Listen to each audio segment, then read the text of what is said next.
Every day the internet makes me wish for the heat death of the universe just a little bit more. Today's topic centers around one of my favorite games of all time, Xenoblade Chronicles 2. Why this game did so well, why seemingly 3 didn't do as well as it. And yes, we're gonna be talking about fan service. Hello everybody, it's your boy Jmulls, and we have a lot to talk about.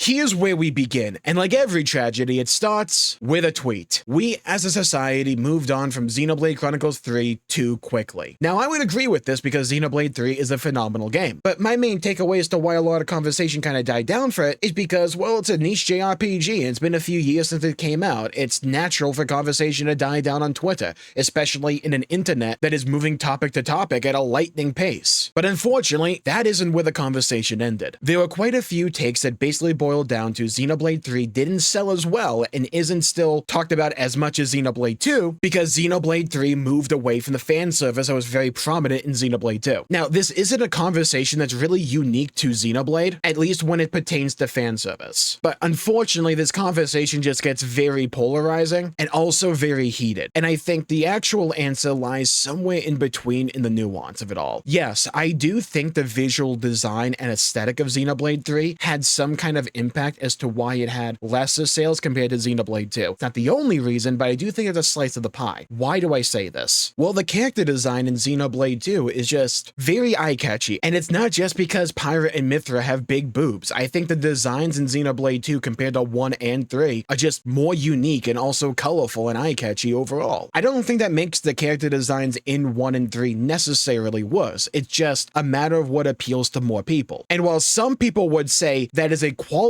for what makes some things better than others, at the end of the day, it's deeply personal preference as to which aesthetic you personally prefer. For instance, I would not say that Xenoblade 3 has bad character design. In fact, some of those characters are my favorite designs in the entire series. Heck, Mio herself is one of my favorite characters. So yeah, to some degree, I do think the visual design overall is one of the reasons Xenoblade 2 outperformed Xenoblade 3, at least according to the information we currently have, or at least that I'm privy to. But like I said before, I don't think it's the only reason. For the other reason, I think we have to dive into the game itself, but not too far. Let's go to the main menu that I have because I've beaten the game. Now, I'm not saying this screen specifically is the reason or anything. I just want to point to that visual in the background. The dead Orion Titan and the Mechonis sword. That is one of the key main visuals for the entire game because it's a blend of the aesthetics of Xenoblade 1 with the Mechonis Titan and also the Orion Titan from the cover art of Xenoblade Chronicles 2. Like I said, slice of the pie, it's not the whole pie, but I think when it comes to Xenoblade 3, the main aesthetic really works well if you've already played and have an understanding or even a fondness of Xenoblade 1 and 2, because it's a blend of those aesthetics. It's not really wholly unique to Xenoblade 3. Now that is by design, but I think to some degree Xenoblade 2 is a little bit more new player friendly than Xenoblade 3 because that aesthetic for like new players kind of reinforces the idea I should probably play Xenoblade 1 and 2 first, or at least one of these games before I dive into this one. That isn't necessarily a bad thing. I'm just saying it's one of the slices of the pie, I think. And then also, the other big one, I think, when it comes to the overall discussion surrounding Xenoblade 3 is one of the critiques I've had for Xenoblade 3 for a while at this point, and I think we're feeling its effects as time goes on, and that is, I am not a fan of the pacing of the main story after the Eclipse bit. I think chapters 1 through 5 of Xenoblade 3 is some of the best game experience I've ever had ever. It's super dang good, it's well paced, and it's just awesome. But then you have the Eclipse bit, and it's one of the best moments in gaming again. And then after that, it feels as if the game steamrolls you to the finale and to the finish line. And there's quite a few big moments in this final little leg of the game where, again, you're gonna get the full experience if you've played Xenoblade 1 and 2. So for me, it really worked, right? But for a lot of other people, it might not just cut it. Now, I think one of the effects they wanted was for Chapter 5 to feel like the middle bit of the game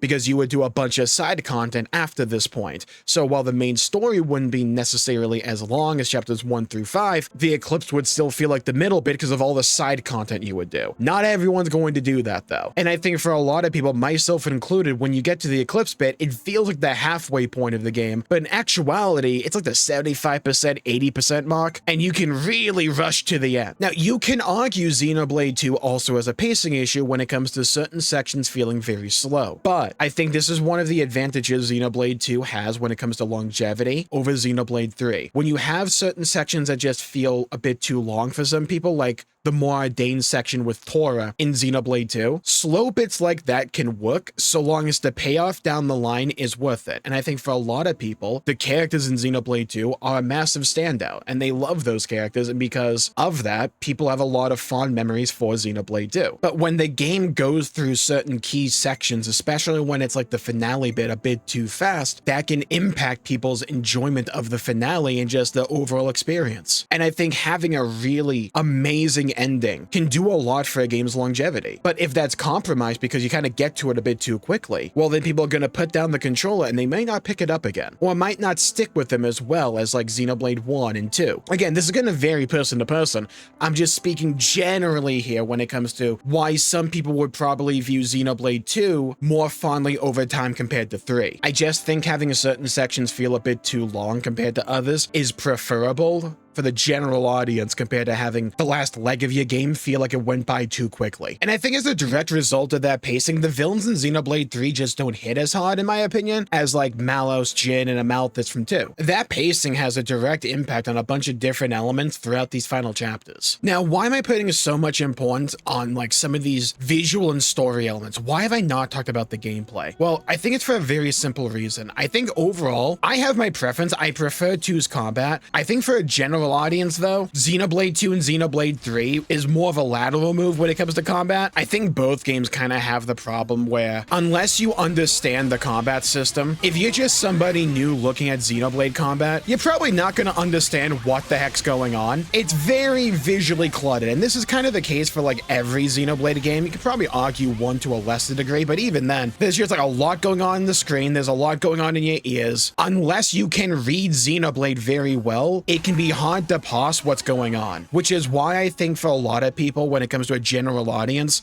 the combat's more of a wash and a lateral move between 2 and 3, and not a direct reason why one game is more well received or more popular in terms of sales compared to the other. And kind of going back to what I said before, it's like the Dead Orion Titan specifically, but also the Makanos Sword are like the two main visuals for the entire world throughout the game. And depending upon what zone you're in, they're gonna be farther away or closer to you. I think that's a really cool element to Xenoblade 3, and I love that personally. And I love going to each new zone and just seeing how they were influenced by previous zones in Xenoblade. But that kind of effect, when we're talking about a general audience here, is only really going to work if you're already a fan of Blade 1 and 2. So you're kind of cannibalizing your own audience, and you're not really appealing to potentially a new audience. Now, again, I don't view that to be a bad thing, but I do view that to be part of the pie as to why maybe 3 didn't sell as well as Xenoblade 2. It's not the whole pie, but it is one of the slices. Probably one of the smaller slices, but it's still working alongside everything else. Now, let's talk about the kind of elephant in the room, and that is Smash Bros. Because, yeah, Shulk is in the game, but I don't think Shulk's design, kind of by design, is as unique compared to, say, Pyra and Mythra. When they were added to Super Smash Bros. Ultimate, like, that was a big deal. And it did spark quite a bit of new interest in Xenoblade Chronicles too. I mean, look at Pyra and Mythra over there. They are very unique when it comes to character design. That kind of stuff can stand the test of time. And we also circle back to that point we talked about before. It's like, yeah, people like boobs. That is a factor. It's not the only factor, but when it comes to recognizable anime character design, it's a pretty big factor. I don't think that necessarily makes them lesser characters, because some people kind of approach conversations like this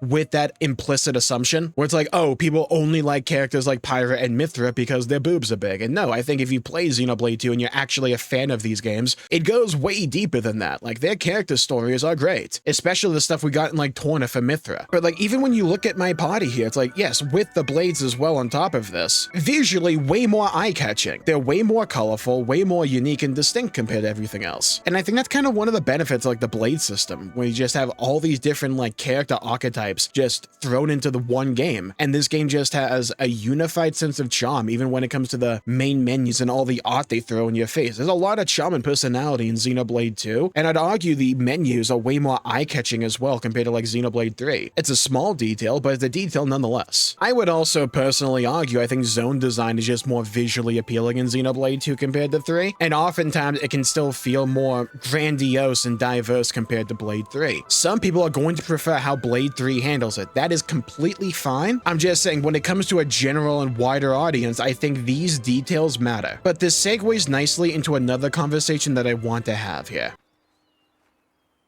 Popularity does not equal quality. And I say that as someone where Xenoblade 2 is my favorite numbered game. But I don't think just because it sold more units than say 1 or 3 that makes it necessarily a better game. 2 just appeals more to me. I think that's the charm of the Xenoblade series, where it's like, yeah, they all feel like they're Xenoblade games, but they all set out to do their own individual thing when it comes to the stories they tell, and also how these games want to present themselves. I think that adds to the charm for the series as well. I mean, like, my 2 favorite games in the entire series are X and 2, the game that sold the worst and then the one that sold the best. And there's gonna be a lot of people out there that have played Xenoblade 3 and love that game the most for whatever reason. Same thing when it comes to Xenoblade 1. I talked about this earlier in the video, and I like to talk about this on stream every now and then. I don't like these conversations where they try to pit one Xenoblade game against the other. I rather uplift the entire series because I love the entire series. Heck, I went back to play through Xenosaga and Xenogears. These games are incredible. Xeno overall is phenomenal, and I would rather focus on why Xeno is so dang good compared to trying to have these weird popularity contests as to why one game is implicitly better than the others. And maybe it's a little bit hypocritical, but I also do just like talk about why games work and why they don't. And I've talked about this for the longest time at this point. I think the biggest thing holding this series back from more popularity isn't like, oh, it's too anime, it's the art style, it's the characters, it's the story, it's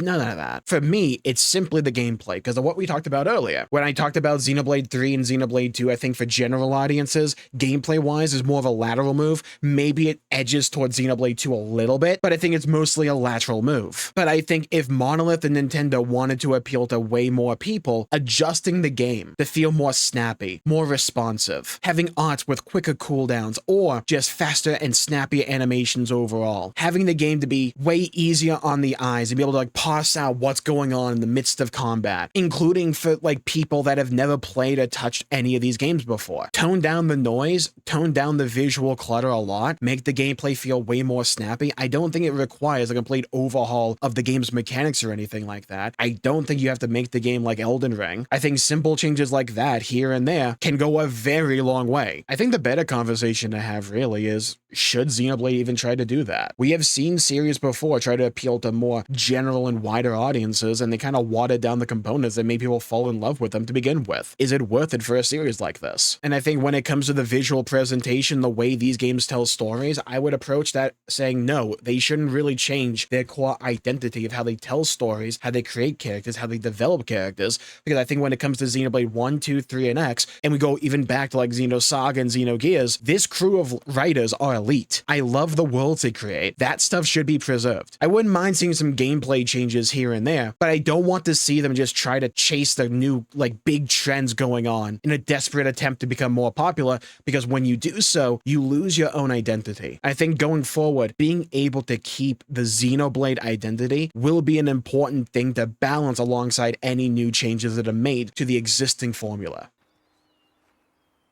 I think the big takeaway here is that Xenoblade overall is awesome. Just a phenomenal series, and I think more people should play these games. And believe me, whenever they get around to announcing Xenoblade 4 or whatever they call it, hopefully Xenoblade Saga, that would be really dang cool. You know I'm going to be there. Give me more Xenoblade. I'm a simple man. So here's where you come in. With all this negativity going around, let's get some positivity going. Leave a comment down below with what your favorite Xenoblade is, and also your favorite memory from that game, whether it be a story moment or just something that happened around the time you were playing a Xenoblade game that just made you like the game even more. I would love to hear your stories, hear your thoughts, and hear your perspectives. And when you're down there, please leave a like and subscribe. It really helps the channel out and helps support future content, and I greatly appreciate it. Now, I also play Final Fantasy XIV around these parts, and the new expansion is changing job design. The evolved job system looks crazy. And you guessed it, it's a little bit controversial, so I dive into the topic right here, so check it out if you want to find out more. Thank you all for tuning in. Stay safe, have a great day, and I'll see you all next time. Bye-bye, everybody. Until we meet again.